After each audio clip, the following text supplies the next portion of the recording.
at that moment when I went through the trees, that kind of re-sparked my faith in religion, because I felt like an angel or God was talking to me saying, "Don't worry, I have you. You're safe."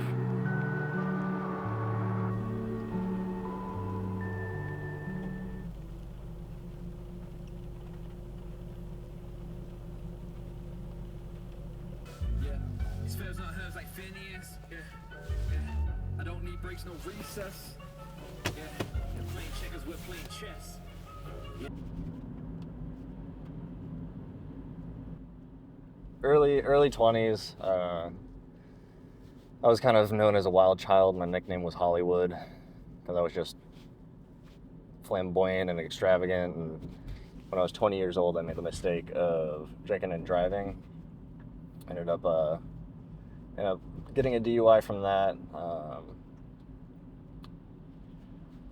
Yeah, I haven't been back to that place in about 7 years. Happened when I was 20. I'm 27 now. I'm finally getting the thing taken care of. Should be able to get it out in February. I've probably dumped like $15,000 because of it. Did a couple turns in jail. Had to have an ankle monitor for a while. But I think it's time that I go back and reflect on that area and just think. Yeah, it was a lot like today. I mean, it wasn't raining, but it was still dark. It was cold. I mean, it was the middle of December, so ice was everywhere on the roads.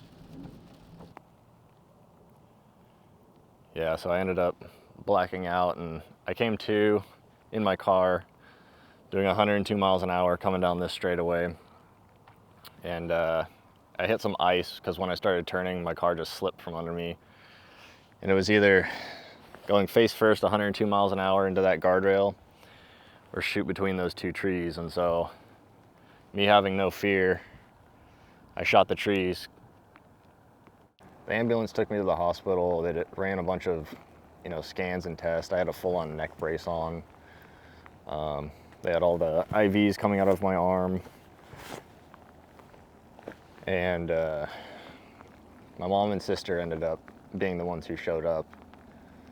And my dad didn't want to see me in the condition that I was in, because I've been in the hospital a couple different times, and he never really liked that, so he just stayed home.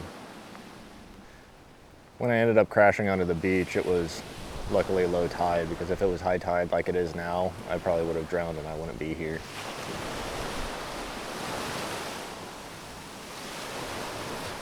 Because I was also, at that time, doing drugs that I probably shouldn't have, and the crash definitely snapped me out of that, and I haven't touched any of those drugs since. I still smoke weed from time to time. I still drink, but it was definitely a learning experience that put into perspective where my life was leading and that it needed to change. But yeah, because of those times, they kind of formed me into the man I am today, into the Red Wolf. Got a lot of really good memories in this town and got a lot of bad ones. Yeah, so this was the jail that I spent 4 days in, and it's kind of humiliating. They, full on strip you down to nothing but your nude. Once I was in there, it took a little bit of getting used to. I mean, they keep the place really cold, or at least in my opinion, it's really cold. They only give you one blanket, one pillow. It's like 60 degrees the entire time inside, so it's hard to stay warm. I was dressed up in these basically Croc style shoes, orange sweatpants, orange t-shirt. There weren't any locks on the bathroom doors or the shower doors. It's kind of weird. Someone could just peek in on you while you're showering. That didn't happen to me, thankfully. If you wanted to, and your family had put money into your account, you could buy commissary stuff. So you could get, ramen, Gatorade, jerky sticks. But they would wake you up at 6 a.m. every day with a brown paper sack, with a hard-boiled egg, a thing of cornbread, and a carton of milk, and that was your breakfast.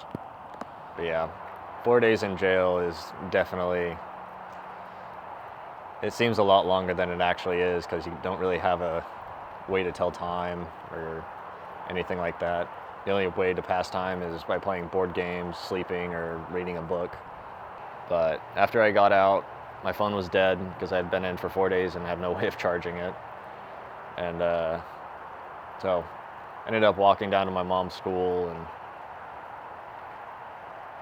yep. I remember walking in, seeing her, and just I couldn't breathe and just went into a full-blown panic attack. Eventually I ended up calming down and ended up going home and hanging out there. It's not like we really have any clubs or anything here, so the thing you do is go out to the bar, you go out the road, go mudding, go fishing, go hunting. Country, southern style, redneck life. We'd each buy a tall boy or two of whatever beer we were drinking at the time, come down here, and we'd just park down at the end, sit in our trucks, drink beer, listen to music, hop out, smoke a bowl of weed, and then get hungry, so we'd drive to McDonald's or Chipotle, get some tacos or some hamburgers. This boardwalk, my buddies and I used to spend a lot of time here. This is also where I lost my virginity. It was in my '98 Ford pickup. Afterwards, we ended up driving to Walmart, and she gave me roadhead for my first time, which was interesting. It definitely increased my speed driving for sure. My foot would just like do crazy stuff. Yeah, I remember coming here with a lot of my buddies, and we'd get way too drunk and then go walk around Mount Vernon for a while. We'd always bet on pool, and our bets were whoever won had to buy, or whoever lost had to buy the other person drinks. So you play 6 games of pool and win 6 shots deep. We'd get pretty messed up by the end of the night. Non-alcoholic beer. Athletic definitely is pretty decent. Still get the taste of beer, but quote unquote no fun.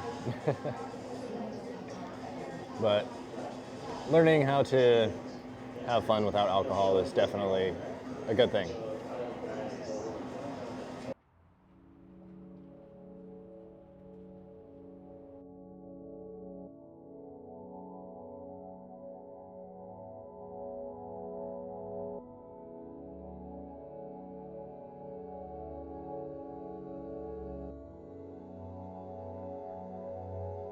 So the car that I'm driving, I want out of my life, just because it has basically been the one thing that has stuck around and has been a reminder of, you know, all the drinking and substances that I probably shouldn't have gotten into. So as soon as I can get rid of this vehicle, I'm getting rid of it and getting something new to try and start, you know, fresh. I want to start fresh and just have a clean slate, start from square one. Because all of this jail stuff, blow and go, it's just been weight on my shoulders for all of these years, and I'm kind of finally seeing the light at the end of the tunnel. And it's looking bright.